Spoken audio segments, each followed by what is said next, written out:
Hey people, welcome back to my road tours. Today I'm doing an unboxing video of the Vantrue T2 Dash Cam. Now hopefully you'll pardon me, I had to do a voice over. My audio got messed up. Don't really do a lot of voicing over, so hopefully it works out. Anyhow, I was looking around online trying to look for a dash cam that accepted larger memory cards, and I ran across the Vantrue brand. They claim all of their cameras models that they have will take up to 256 gigabyte cards. So that caught my attention right away. When you're driving around town, it's not a big deal, but if you're taking long trips and so on, you start saving video clip here and a video clip there on a 32 gigabyte card. It fills up pretty quick. Alright, anyhow, right off the top here we have all their literature. You got your quick start guide, your full manual, a couple of these cards here. One of them is you can share they have a contest of sorts where you can share your best video clips with them. I believe you may win something. Right, so another one of the reasons I was attracted to the Vantrue T2 is that it's a capacitor dash cam versus the built-in rechargeable battery. Those are generally acceptable to heat, and being in Colorado, that's not too much of an issue. It does get warm here. We can see 100 degrees. But we have extreme cold temperatures too, and cold temperatures can affect lithium batteries. So, anyhow, capacitors are a hair above that, in my opinion. I mean, just in general, the capacitor allows you to record in hotter and colder temperatures, giving you more functional life. So, that's one of the reasons. Anyhow, this here, it's a 1080p, comes with a Sony sensor, it's got the 2-inch screen on it. I like the finish, I love the way it feels. Kind of almost a rubbery feel in a way. Anyhow, these are your control buttons here.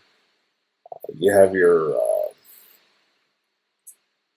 on the far right there, you have your menu, or sometimes I call it a mode button. In between, you have forward, reverse, and the left is, I believe it's your screen on/off. Over here on the side, these things are always kind of challenging to pop off. But this is the door for, there's an HDMI cable in there. Cable connector, as well as where you put your memory card. There's also a USB plug on the side here.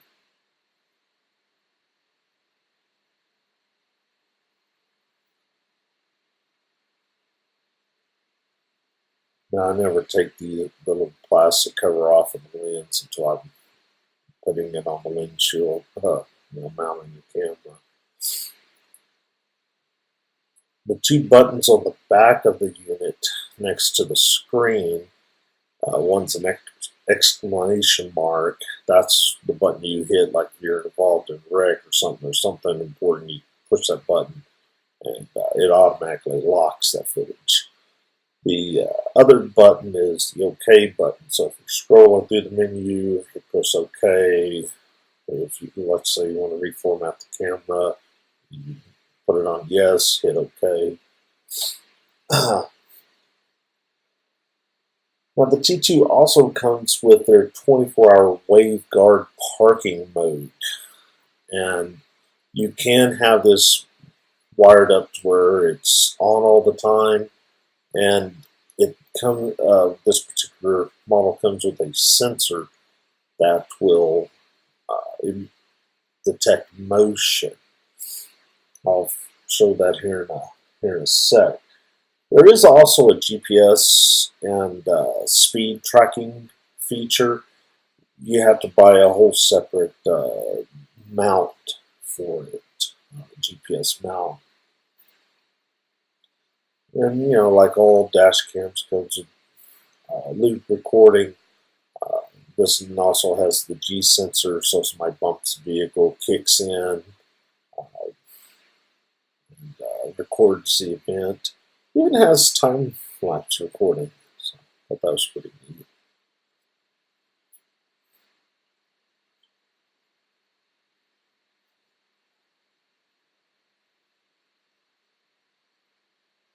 Now this here is I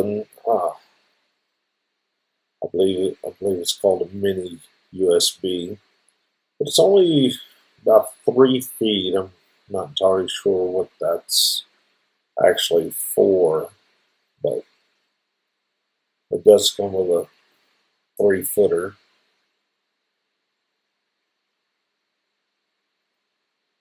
Sometimes I'll use those because I'll swap from one vehicle to the other. We have a lot of vehicles, and sometimes it's just easier, especially in my truck.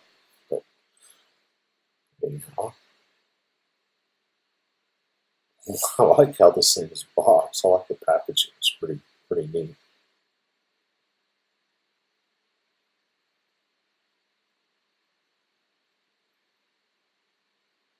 All right, this is the mount and everything.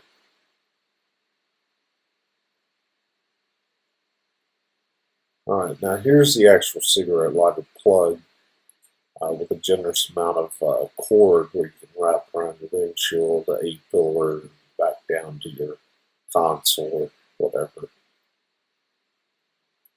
Now, one of the things I like about this particular one is it actually comes with a USB port on it. You know, most vehicles you only have one cigarette lighter plug, so when you plug this in, you know, it's hard to plug in your smartphones and so on. So with this, you can do both.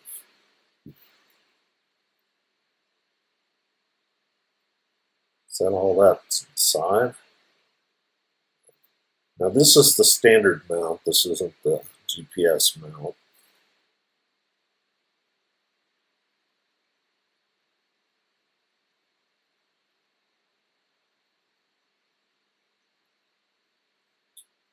And you can see around on top there where the contacts are on the mount, and they connect to the camera.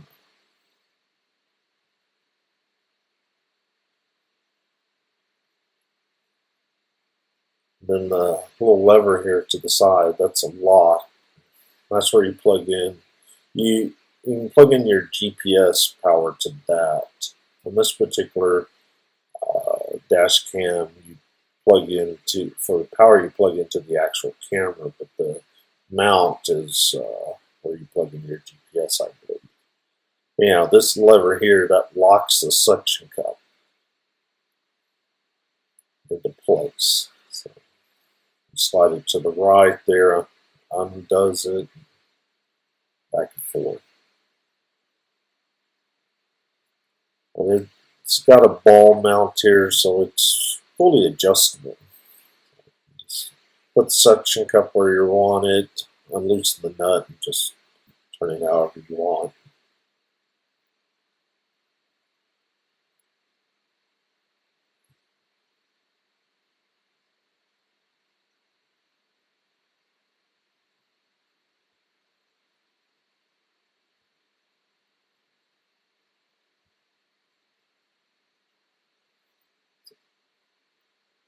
I don't know if I mentioned this, it's also just time lapse.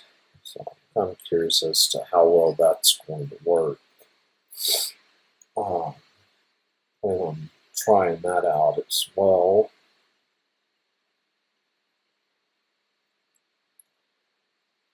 Okay, this is that what I was talking about with the ability to have power on dash cam even while the vehicle's parked. This is a OBD port plug. OBD stands for Onboard Diagnostics.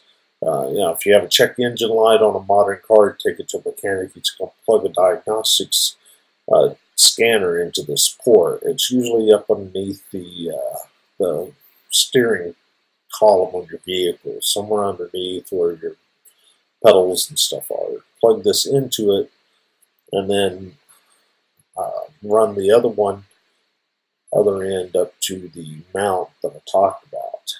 Now,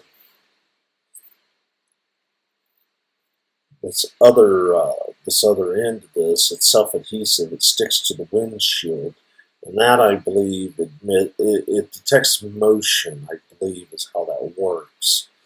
So it gives you, it's not a 360, but it's maybe a 180, I think. So if anything walks in front of the vehicle, while you're in bed or whatever, it'll kick on and it'll record. Now, one note of caution on that is, on a daily driver, I wouldn't really worry about it. It's not going to be parked long enough for any concern. But if you're going to store the vehicle, park it for like a week or so, I might unplug the OBD port plug so it doesn't drain the battery. Anyhow, hopefully you enjoyed the video. I'm going to try to include some clips. In the meantime, thank you for watching. I hope you enjoyed it, and hope you watch my other videos. I'm sorry about the voiceover. Laters. Alright, I'm going to do an audio test here. Testing 1, 2, 3. Downtown Boulder, Colorado, Canyon Boulevard. Looks like there's a car show going on. I need to come back and maybe check that out if I can get some time.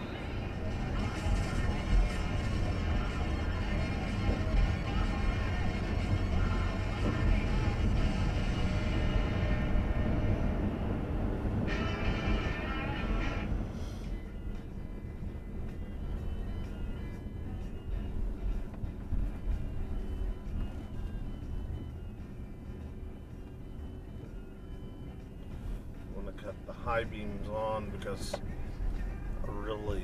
we have a lot of wildlife, bears, mountain lions, turkeys, deer, and I've seen them all running across the roads. Last thing I want to do is hit a 400-pound bear in the middle of the night.